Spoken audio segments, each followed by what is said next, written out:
오늘 본문 말씀은 고린도후서 1장 20절 말씀입니다. 고린도후서 1장 20절 말씀, 우리 다 함께 한 목소리로 봉독하도록 하겠습니다. 하나님의 약속은 얼마든지 그리스도 안에서 예가 되니 그런즉 그로 말미암아 우리가 아멘하여 하나님께 영광을 돌리게 되느니라. 한 번 더 봉독해 볼까요? 큰 소리로 봉독합시다. 시작.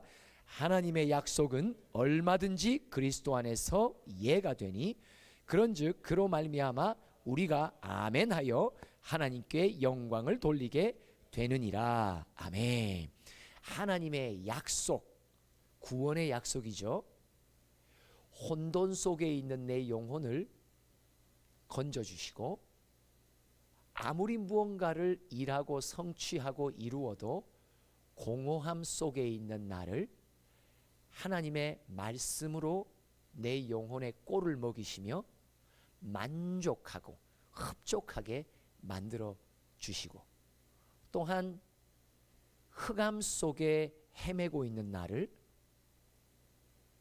빛으로 인도하여 갈 길을 밝히 보이시는 하나님. 하나님의 약속은 다름 아니라 구원의 약속입니다.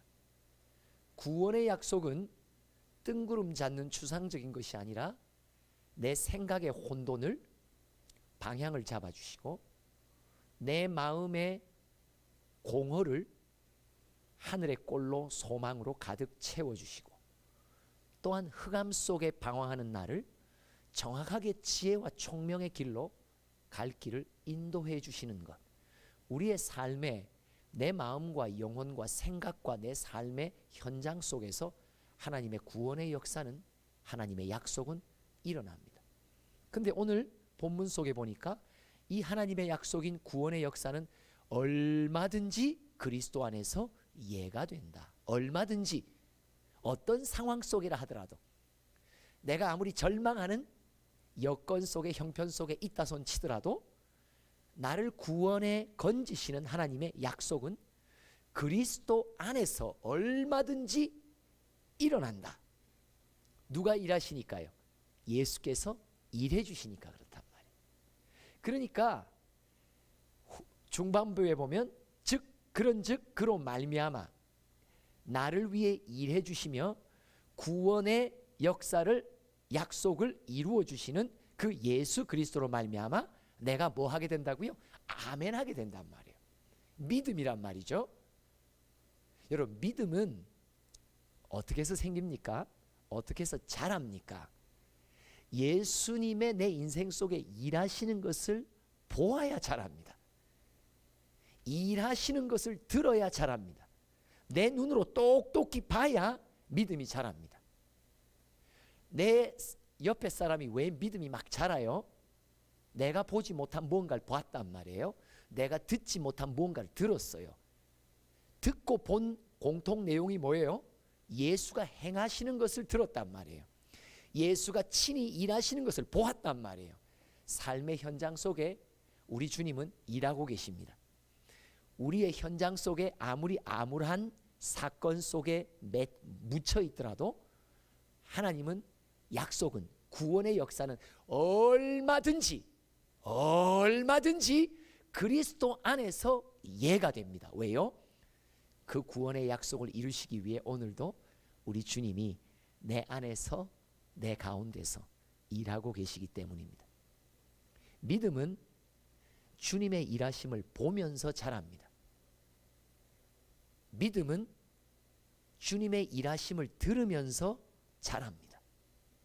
믿음은 하나님의 그리스도 안에서의 역사를 보면서 자라날 수 있다는 것입니다. 그럼 여러분, 우리가 평상시 일상 속에서도 예수님의 아주 세밀한 일하심의 손길을 누가 봅니까? 아무나 보지 못합니다. 누가 보냐? 고난 속에 있는 사람만 봅니다. 그래서 오늘 1장 5절에 보니까 이런 구절이 나와요. 읽어볼까요? 그리스도의 고난이 우리에게 넘친 것 같이 우리가 받는 위로도 그리스도로 말미암아 넘치도다. 그리스도가 앞서 가신 고난의 길, 우리가 뒤따라가는 제자가 되면 고난을 겪어가면서 우리가 깨닫는 게 있습니다. 1장 9절에 보면 뭐라고 나와 있냐? 고난 속에 비로소 나는 나를 의지하지 않고 내가 의지하던 모든 것을 다 끊어버리고 내려놓고 뭐한다? 오직 하나님만 의지하게 된단 말이에요. 고난이 우리에게 유익입니다. 시련이 없으면 믿음은 자라지 않습니다. 왜요? 시련이 있어야 내가 오직 예수를 바라보는 눈이 생기기 시작한단 말이에요. 동서남북 사면이 다 막혀야 비로소 나는 하늘을 향해 예수를 향해 눈을 돌리기 시작한단 말이에요. 우리 인간은 죄인입니다. 죄인의 특징이 뭐예요? 우리는 예수를 믿지 않습니다. 예수를 바라보지 않습니다. 예수의 일하심을 기대하지도 않고 고대하지도 않습니다. 그러나 고난을 직면하면, 고난의 풀무에 들어가면 그때서야 비로소 오늘도 예수님의 손길이 내게 어떻게 미칠까? 나를 건지시고 나를 구원하시고 나를 인도하시는 그분의 손길이 오늘도 고대된단 말이에요. 오늘도 사모된단 말이에요. 오늘도 갈망된단 말이에요. 왜요? 내가 할 수 있는 일이 아무것도 없고 나를 도울 수 있는 이가 아무도 없고 상황은 똑같이 더 악화되고 있기 때문에 나는 오직 내 눈을 어디에다 돌려요? 주님 일해달라고, 주님의 일하심을 더 민감하게 볼 줄 아는 눈이 열린단 말이죠. 그래서 환난과 고난이 우리의 마음을 낮춥니다. 내가 의지하던 모든 것을 다 내려놓도록 스스로 단념하도록 만들어 주십니다. 그리고 주님의 일하시는 손길에 집중할 수 있는 눈을 열어주기 시작합니다. 1장 20절의 후반부에 보니까 내가 아멘하면, 내가 믿기만 하면 하나님께 기쁨이 된다고 말합니다. 하나님을 어떻게 하면 기뻐하실 수 있게 할까요? 믿음이 있으면 기뻐하십니다. 히브리서 11장 6절, 믿음이 없이는 하나님을 기쁘시게 하지 못한다고 말합니다. 요한복음 6장 29절, 너희들이 나를 위해 무언가 일을 하고 싶어 하는데 내 일은 뭔 줄 아니? 내가 보낸 내 아들을 믿는 게 너희의 일이라고. 오늘도 주님과 내가 동행하는 삶 속에 주님이 가장 기뻐하는 사람은 누구냐? 예수님을 믿는 자입니다. 근데 그 믿음은 어떻게 생기냐?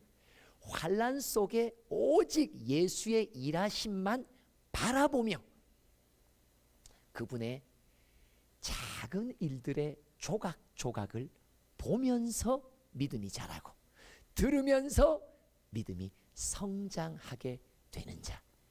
하나님은 우리의 믿음을 만들어 가시는 분이십니다. 그렇다면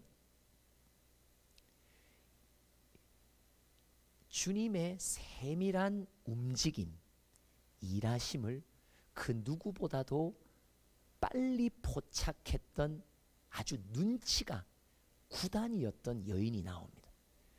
룻기에 나오는 나오미인데요. 오늘 나오미를 잠깐 한번 보면서 그 본을 우리가 따라갔으면 좋겠어요.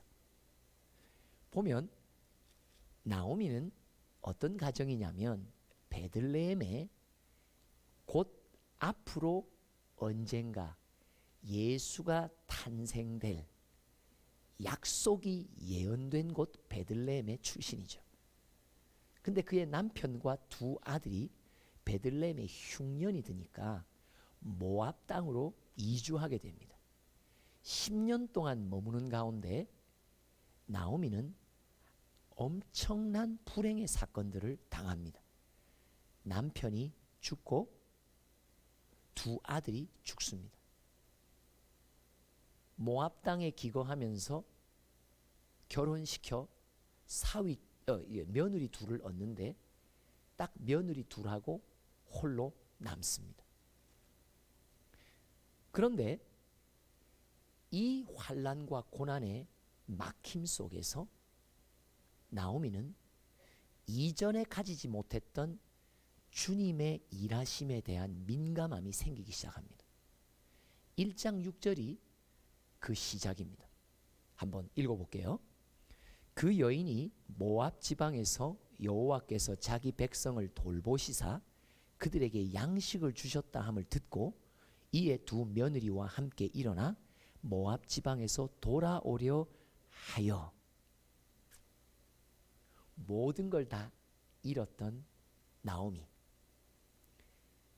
더 이상 소망이 없는 절망의 웅덩이에 빠진 나오미, 그 웅덩이에 처해지자 비로소 나오미는 이전에 10년 전에 약속의 땅 베들레헴을 흉년이 들어 떠나버렸던 불순종했던 여인이었지만 이제 그의 마음은 세밀한 주님의 움직임과 일하심을 보기 시작합니다.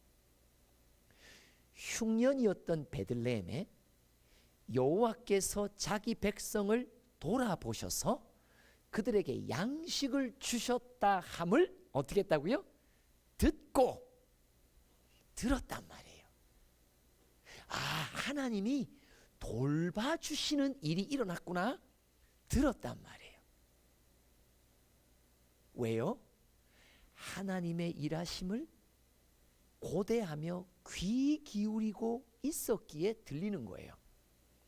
여러분, 내 주변에 사람들의 대화 속에서, 뉴스 속에서, 아이들과의 대화 속에서, 또 누구와의 대화를 엿듣든지 우리는 하나님이 나를 돌보시고 내 처지와 형편을 아시고 일하고 계시는 조각조각의 사건을 들을 수 있는 기회가 많습니다.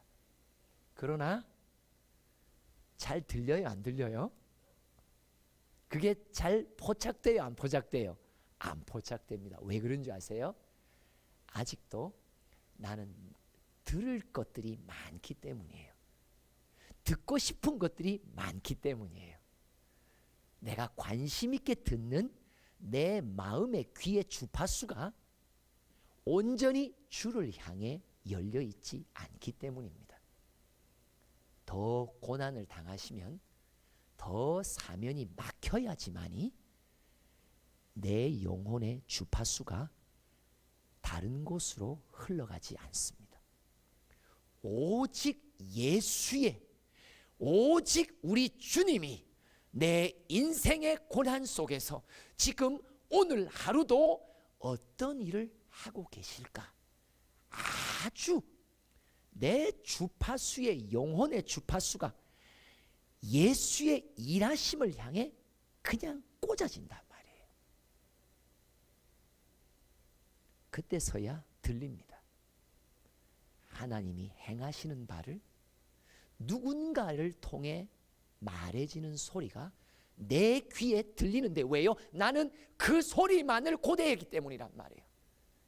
나는 하나님의 행하심과 우리 주 예수 그리스도가 내 인생 속에 일하시는 소식이 내게는 그 소망밖에 없었단 말. 그러니까 들리는 거예요. 그래서 나오미는 믿음의 결단을 합니다. 예루살렘으로 베들레헴으로 돌아가야 되겠다. 믿음은 주님의 행하심을 들은 자만이 가질 수 있습니다. 믿음의 결단은 주님이 나를 위해 행하시고 일하시는 것을 들을 때 믿음의 행보가 시작됩니다. 나오미는 모든 걸 다 잃은 후 그는 이제 유일한 소망, 예수 그리스도, 하나님의 일하심을 바짝 민감하게 기다리고 있었단 말이에요. 그런데 누군가의 입술 속에 내 고향 베들레헴의 주님께서 긍휼을 베푸셔서 양식을 주셨다 함을 들었단 말이에요. 주님의 일하심의 소문을 듣는 우리 모두가 되기를 간절히 소원합니다. 들어야, 나를 위해 일하시는 소문을 들어야 믿음이 생기고 믿음이 자라고 내가 할 수 없는 믿음의 결단, 믿음의 행동이 시작됩니다. 두 번째, 나오미는 베들레헴에 간 후에 며느리 룻이 동행하며 그 룻이 내가 오늘도 은총을 입으면 누군가의 은총 속에 내가 시어머니와 내와 먹을 거리를 좀 주워오겠다고 하고 나섭니다. 이럴 때 한번 2장 3절과 4절을 읽어볼까요? 시작. 룻이 가서 베는 자를 따라 밭에서 이삭을 줍는데 우연히 엘리멜렉의 친족 보아스에게 속한 밭에 이르렀더라. 우연히 무슨 뜻이에요? 누가 일하시는 거예요? 내 계획이에요? 내가 의도가 담긴 어떤 나의 행보가 아니란 말이에요. 룻이 이삭을 주우려고 어느 밭에 갔는데 우연히, 자, 누가 지금 일하고 계시는 걸 말하는 거예요? 주님이 일하고 계신단 말이죠. 사람의 개입이 없고 주님의 개입이 있다는 것을 말하는 겁니다. 4절을 또 읽어봅시다.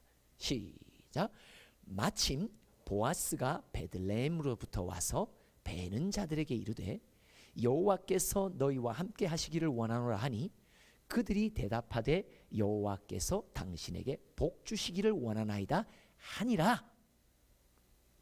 4절의 첫 번째 단어가 뭐예요? 마침. 누가 일하신다고요? 주님이 일하시는 겁니다.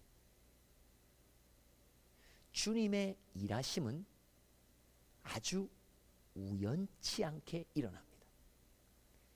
때마침, 마치 누가 미리 감독을 하며 연출하듯이 어떻게 이런 일이 일어날까? 어떻게 이런 만남이 일어날까? 누가 뒤에서 일하고 계세요? 주님이 일하고 계십니다. 그래서 룻은 하루 종일 그곳에서 일하며 보아스의 은혜를 입고 여러 가지 많은 사랑을 받습니다. 하루의 일이 끝내고 집으로 돌아왔어요. 나오미가 물어봅니다. 너 오늘 누구의 밭에 가서 일했냐? 보아스예요. 하니까 나오미가 깜짝 놀랍니다. 뭐라고 말합니까? 20절, 2장 20절 시작. 나오미가 자기 며느리에게 이르되 그가 여호와로부터 복받기를 원하노라. 그가 살아있는 자와 죽은 자에게 은혜 베풀기를 그치지 아니하도다 하고 나오미가 또 그에게 이르되 이 사람은 우리와 가까우니 우리 기업을 물을 자 중에 하나이니라 하니라. 하나님이 룻의 걸음을 이끌어 주신 일하심을 딱 듣고 나오미는 눈치를 빨리 챕니다. 그리고 이 만남은 심상치 않는 만남인데 이 만남은 우리 가문의 대가 끊어지는 다음의 자손을 얻을 수 있는 길이 혹시나 열리는 건 아닐까? 눈치를 챕니다. 그리고 난 뒤에 3장 1절에 나오미가 룻에게 이렇게 제안을 하죠. 시작. 룻의 시어머니 나오미가 그에게 이르되 내 딸아 내가 너를 위하여 안식할 곳을 구하여 너를 복되게 하여야 하지 않겠느냐? 무슨 뜻이에요? 내가 너를 이제 결혼시켜야 되지 않겠느냐? 자, 그러면서 나오미는 룻에게 뭐라고 말하냐? 네가 우연하게 만나 은총을 입었던 그 밭주인 보아스, 우리 가문의 기업물을 잔데 내가 이제부터 그와 어떻게 결혼하러 골인하게 될지 하나씩 하나씩 말해줄 테니 네가 내 말대로만 잘 행하라고 코치를 해줘요. 나오미가 연애의 기술자인 것 같아요. 그죠? 그래 코치를 해줘요. 여러분, 나오미가 아주 대담한 코치의 믿음의 행보를 시작합니다. 무엇을 들었기에? 룻이 갔던 우연치 않게 방문했던 밭이 보아스의 밭이더라. 근데 그 보아스는 우리 가문의 기업물을 자중에 하나더라. 하나님의 행하시는 일을 딱 보고 나오미가 눈치를 딱 챈 거예요. 지금 주님이 이 만남을 갖게 하실 때는 무언가 우리 가정 속에, 내 인생 속에 뭔가 하시려고 하는 일에 대한 조그만한 빗줄기를 그가 발견했단 말이에요. 그 일하심 속에 앞으로 행할 하나님의 약속을 조금 보게 됐단 말이죠. 그러면서 그는 믿음으로 담대하게 룻을 코치하며 행합니다. 오늘 제목입니다. 제가 눈치 구단, 그럼 여러분 믿음 구단 그렇게 하죠. 눈치 구단, 믿음 구단. 나오미의 인생 속에 1장부터 4장에 이르면서 나오미의 믿음은 1장의 초반부는 믿음 없어 불순종하여 모압 땅으로 갔던 그녀, 완전히 가정이 파산당하자 비로소 나오미는 영혼의 주파수를 주님의 일하심의 손길 속에 목도하는 갈망하는 자고 만드시더니 베들레헴에 양식을 주셨다 함을 듣고 많은 이들이 이 소식을 들었지만 오직 나오미의 소리, 나오미의 영혼에게 들렸단 말이에요. 그러면서 그는 믿음으로 베들레헴을 향해 나아갑니다. 룻이 보아스와의 만남에 일하심을 딱 듣고 아차, 요거 주님이 우리 가정에 무언가 하실 뜻이 있구나 눈치채고 그는 믿음의 담대한 행보를 시작합니다. 눈치 구단, 믿음 구단. 나오미는 비로소 눈치, 주님의 세밀한 일하시는 작은 조각을 삶 속에서 하나씩 하나씩 모읍니다. 한 조각의 일하심을 모을 때 그는 한 조각의 믿음을 붙이게 된단 말이에요. 눈치 1단에서 시작하여 믿음 1단이 되더니 눈치 2단이 되더니 믿음이 2단으로 올라가고 3단이 되더니 3단으로 올라가고 마지막 4장에서 나오미는 결국은 눈치 9단이 되더니 믿음 9단으로 딱 쓴단 말이에요. 믿음은 주님이 일하시는 것을 들을 때 자랍니다. 믿음은 주님이 일하시는 것을 내 눈으로 시퍼렇게 볼 때 와, 주님이 살아계시며 일하시는구나. 들으면 들을수록 믿음은 자랍니다. 주님의 일하심은 보면 볼수록 자랍니다. 믿음은 본 게 있어야 자라고 들은 게 있어야 자랍니다. 왜 내게는 안 들리고 왜 누군가에게는 들리고 왜 내게는 보이는데 누군가에는 안 보일 수 있을까요? 내 영혼의 주파수가 너무 흩어져 있기 때문이에요. 고난이 내게 유익하면 세상의 수많은 주파수를 다 끊게 하시고 내 영혼의 라디오의 주파수는 딱 하나만 남는 게 고난의 유익인 거예요. 그 고난 속에서 비로소 나오미처럼 주님이 일하시는 작은 조각들을 빨리 포착한단 말이에요. 이전에는 놓쳤던 손길, 이전에는 거들떠 보지 않았던 하나님의 일하심을 이제는 민감하게 탁탁 포착한단 말이에요. 여러분 지금 일하고 계십니다. 주님은 주무시지도 않고 졸지도 않고 일하고 계십니다. 오 신실하신 주, 오 신실하신 주, 내 너를 떠나지도 않으리라, 내 너를 버리지도 않으리라. 약속하셨던 주님, 그 약속을 지키사 이후로도 영원토록 나를 지키시리라 확신하네. 지금 여러분들 우리의 인생 속에 일하고 계십니다. 가정 속에서 주님은 일하고 계십니다. 학교의 현장 속에서 일하고 계십니다. 중요한 것은 누가 주님의 일하시는 세밀한 움직임을 포착하느냐, 누가 주님의 움직임을 빨리 알아차리느냐. 눈치, 성령이 주시는 눈치, 민감함.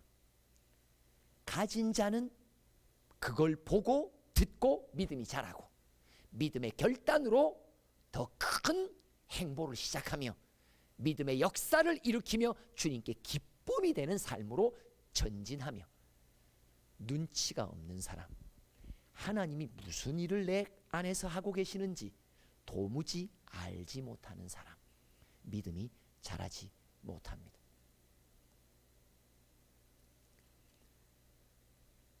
룻이 시어머니의 말대로 했다가 보아스가 뭐라고 말하냐, 내가 이제 이후에 일을 할 테니 나보다 기업 물을 자의 순서가 나보다 앞선 자가 있다고 너는 조용히 물러가 있으라고. 그러면서 룻에게 뭘 줘요? 보리 6되를 달아서 줍니다. 나오미가 그래 지난밤에 어땠더냐 룻이 돌아와 물어보니 룻이 하는 말이 보아스가 나한테 이런 선물을 주었어요 라고 말하니까 이 사건 속에 나오미가 뭘 깨닫냐. 3장 18절 한번 읽어볼까요? 시작. 이에 시어머니가 이르되 내 딸아 이 사건이 어떻게 될지 알기까지 앉아 있으라. 그 사람이 오늘 이 일을 성취하기 전에는 쉬지 아니하리라 하니라.